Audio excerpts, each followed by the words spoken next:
This, I believe, is my second live plasma fire. I have not gone out there to verify yet, but the sign is, the clue is, there's no one around here.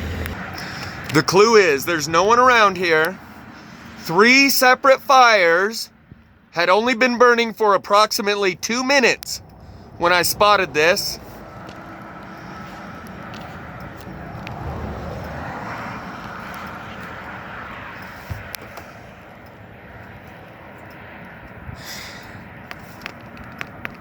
So right here, let's look. You can see for yourself, here's the proof.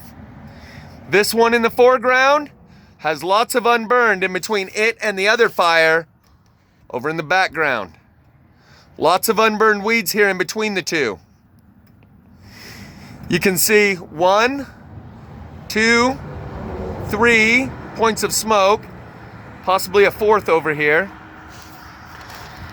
But that's what these are, separate simultaneous fire ignitions.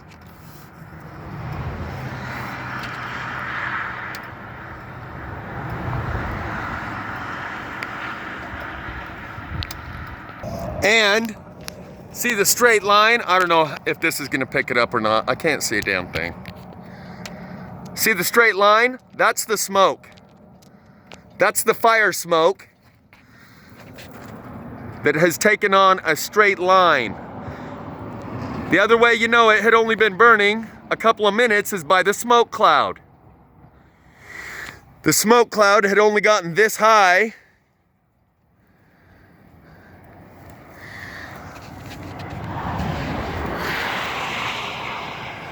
And again, there's no one out there.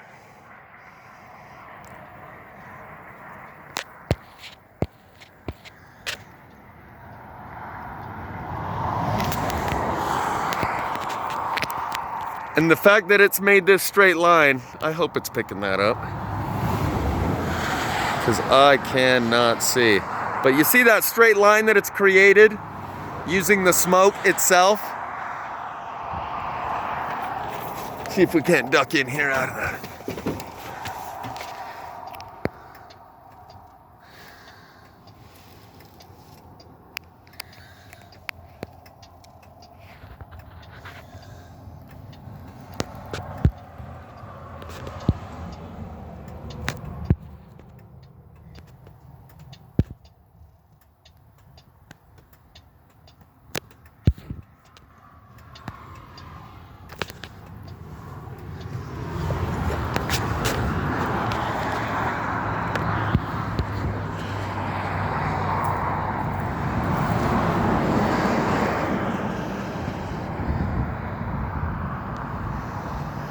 How does smoke rise up and take that formation?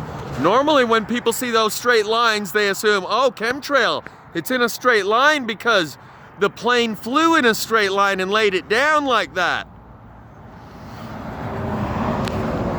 We got some flames over here now. It's like it hit a hot spot.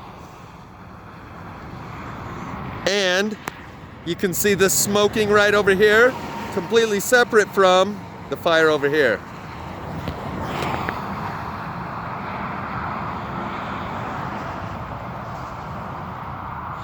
And yeah, it's hitting a hot spot. Oh wow, these mosquitoes are coming at me.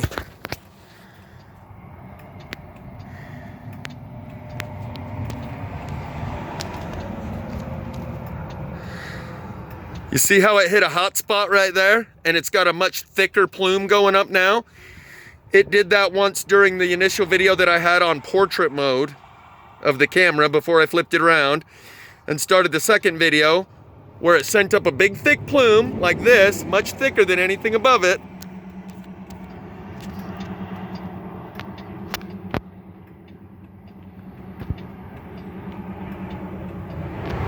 And now it's really starting to go.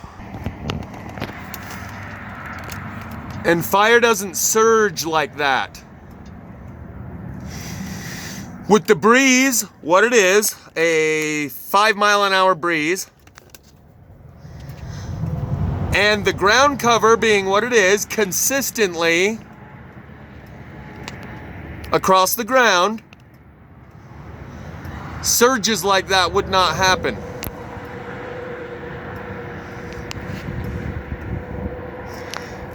And over here, I don't know if you can really see it in the camera, but there's still extra little plumes of smoke over here from this part that was burning. That black area right there, that just burned also. The question I have is, why is it burning a straight line? Right there.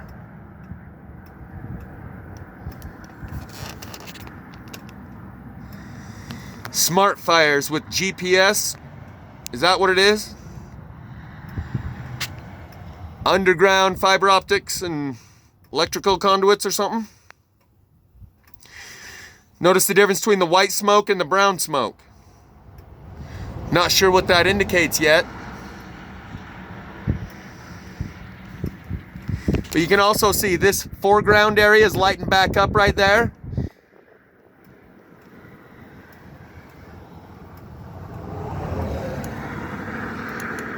There was a surge right there.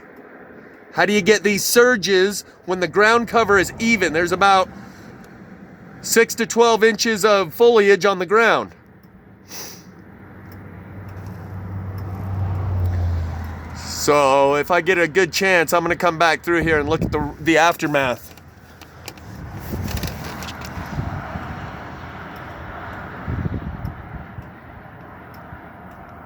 See, now this spot that's flaming up, the foliage right there is a little longer. So that's understandable.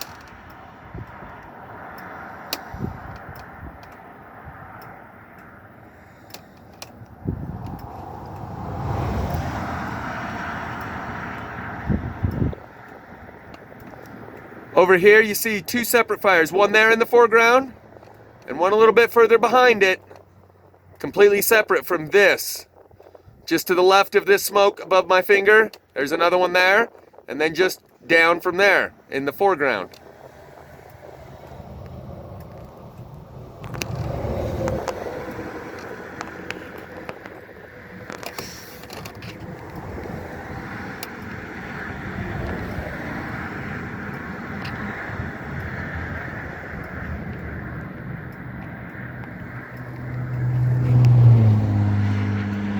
And I guarantee you when I go out there, I'll be able to see the fractal burn patterns as is produced with Lichtenberg burning, where you apply electricity to wood. So how is it that this fire got that big of a surge?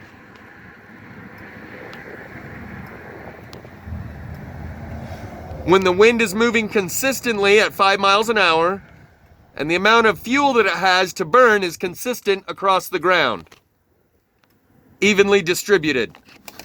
Other than in parts like this where there's extra fuel.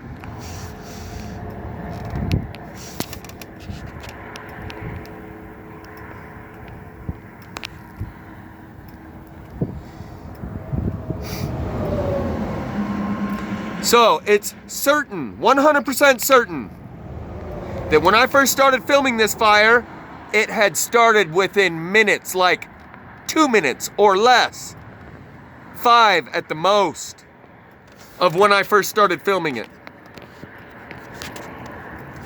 Because the smoke cloud looked nothing like that. So based on that alone, what we can determine is that this ignited itself. There was no one out there to flick a cigarette butt, or I would have seen them walking. They couldn't have gotten more than a little ways away within the 2 minutes between the time it started and the time I started filming. So there was no one around when these 3 fires started simultaneously. That alone tells me all I need to know. So I feel like I'm kind of using a lot of verbiage here to convince people that don't know what I already know. And you notice now it's gone back down. It had that gust, that intense surge, and now it's gone back down again. Maybe it hit a line of foliage like what this is, extra fuel. But the fact that there's nobody around and these fires were going simultaneously with unburned area in between them means there was no one around when they started burning. because they had just barely started and there was no one within sight. And there still isn't.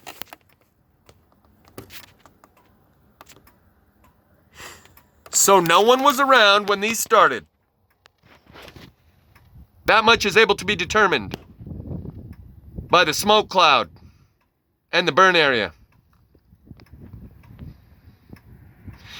And there were at least 2, if not 3, simultaneous fires going from the very beginning, because that's when I first started filming, a couple minutes after ignition. And there was already 3 separate fires going.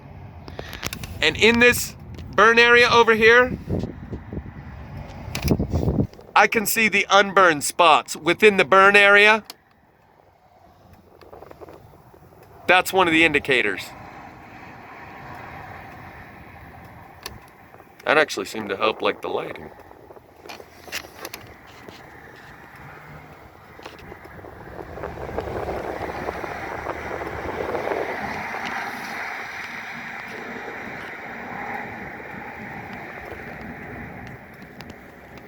Here you can pretty much see all 3. Until it did that. 1, 2, 3.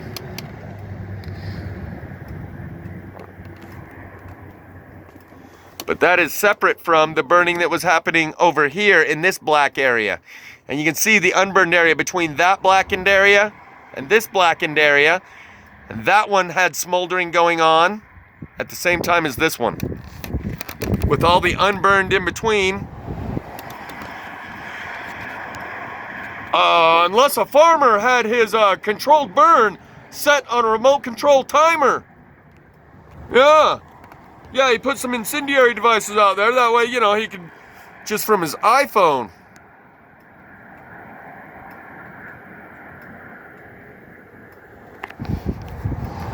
So anyway, there's live plasma fire number 2.